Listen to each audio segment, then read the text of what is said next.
Hey, what's going on everybody, and welcome back to another Ready or Not video. So the other day, Void Interactive, the developers for Ready or Not, posted a public service announcement regarding the ongoing development process of the game. This actually clears up quite a bit of speculation, a lot of questions being asked by the community. For the most part, in my opinion, it feels like they do answer a lot of questions, a lot of which I assumed was going on. It actually is true and may or may not be a good thing depending on the perspective of some fans of Ready or Not. Either way, let's go ahead and get into the details here. Here's what they have to say. Attention officers, thank you for joining us for our 60th edition of our bi-weekly development briefing, September 22nd, 2023. Today we have some important details to cover in the form of a public service announcement regarding the game's ongoing development process and technical reasons for a lack of build updates, as our many departments, work effectively towards delivering you all the 1.0 version of the game. In this process, we'll be describing avoiding development crunch, maintaining efficiency, and a technical perspective that represents the challenges our currently rapid and all-enveloping development process progress presents for the releasing incremental public updates. It's all about forward momentum rather than a perpetual early access, and we will see this project through to meet you all at its many feature successes and a mature, complete stage. We are incredibly pleased with the progress we've made so far, and although we're sorry about the absence of recent incremental public build updates, we appreciate you all for continuing to stick with us so that these exciting game changes can be released together once 1.0 eventually arrives. They have a note here as well. The term incremental update refers to the build that is released as an update in between major milestone development versions of the game. These public builds contrast with development builds of the game which are not yet released. All enveloping development progress and you. Ideally, we'd love to provide you, our player base, with as many public builds to play as possible. However, due to our current progress that are currently interconnected and inseparable challenges with this doing based on our status of rapid all-enveloping game development focus over this period in preparation for the 1.0 release. Examples of some such interconnected challenges that result from this progress are outlined in the section below. The main point is that we are in extremely rapid development of many different interdependent systems across the game, and to ship an incremental update that would require effectively halting, reverting,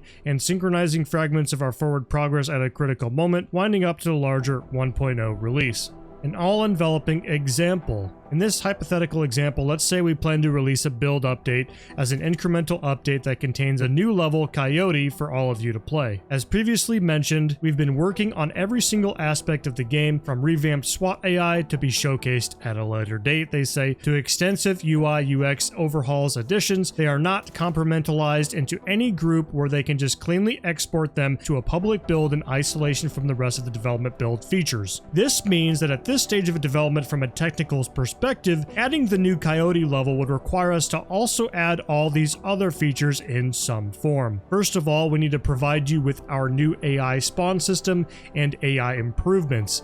This means a lot of polishing, subsequently taking time away from our current pre-content lock focus and therefore delaying full release. This sort of roadblock taking away from our current development priorities, a trend for all of the remaining bullet points below. Pre-content lock refers to a point in time where we solidify existing features, stop adding new ones, and polish them for a new release. They've provided some photos, some screenshots of the new upcoming map Coyote. It is a current work in progress, they say. Does look really cool. There's also some further work in progress AI points with another screenshot kind of showcasing how the AI are going to interact with the environment. Now, just looking at this here, I can't tell if this is suspect AI or if this is SWAT AI. The first thing that kind of comes to my mind is looks like cover points around the vehicles, and if that's the case, that means that SWAT is going to have cover points throughout the map, which will look really cool, and I can't wait for that if that's the case.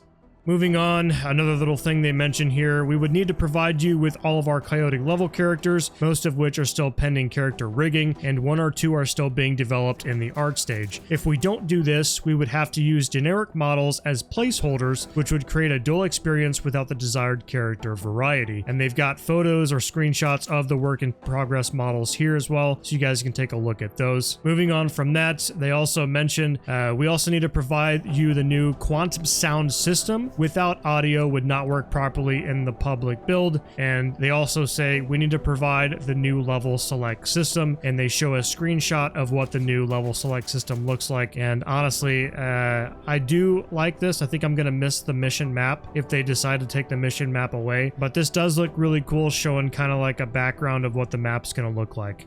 Moving on, we need to provide you with a new customization system, weapon select system, station lobby, audio tracks, and items that are tied to each system. Many of these are still in a latter stage of development, yet are by no means ready for a public build. With this, they provide us screenshots of the new police station. We have seen quite a few screenshots as well as some small videos of the police station that I've provided in earlier development update videos. We do have a perspective of the front of the police station, which I've never seen before, and that looks really cool. Furthermore, we need to provide the briefing menu, interactive tablet, briefs for each level with voice acting, maps, and media details. And they show a screenshot of the new tablet system thingy that we'll be getting. We get to be able to preview map plans and things of that nature, objectives, stuff like that. I talked a little bit about this new tablet in a video a couple months ago, but essentially we'll be able to access this inside the game as well, inside the mission, which is a really cool feature. Moving on, they say next, we need to revert all other changes specific to this development build, and then fix any issues related to linking the old system with the new system. Example, all the new UI code gets reverted,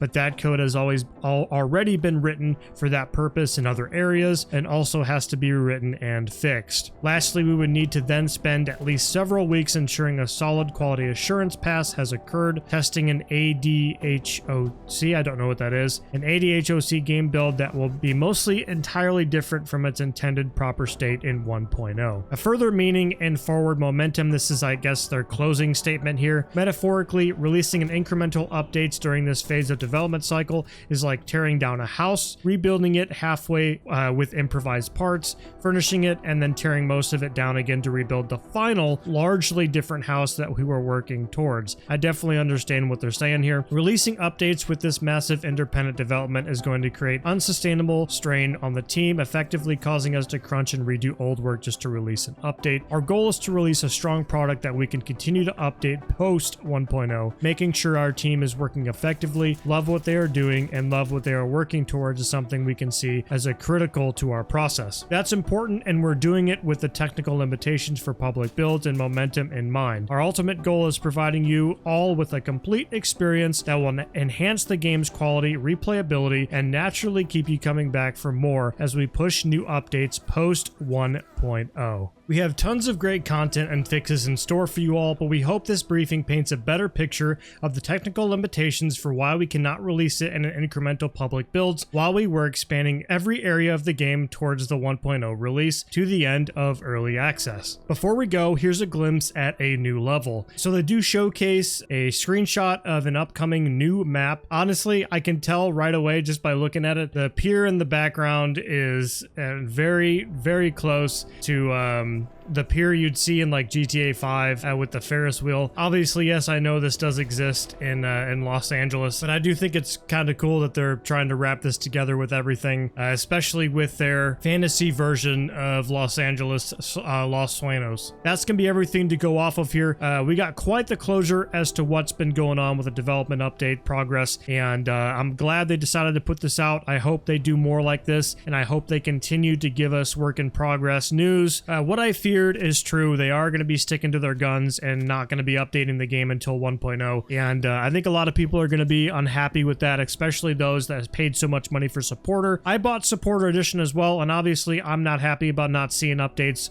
months and months and months at a time. However, this is their decision. This is what they're choosing to do. I support it wholeheartedly. I am a massive fan of Ready or Nots, and this game isn't going anywhere, and I will continue to support this game for many years to come, as well as create content for it. I'm excited to see what 1.0 is going to bring. Hopefully it won't be too much longer. I think we're starting to close in on it, and I'm excited. I hope you guys are excited as well. Let me know down in the comments what you guys think about this news update. What do you guys think about the video? Let me know down in the comments. Thank you guys so much for sticking to the end, and we'll see you in the next video.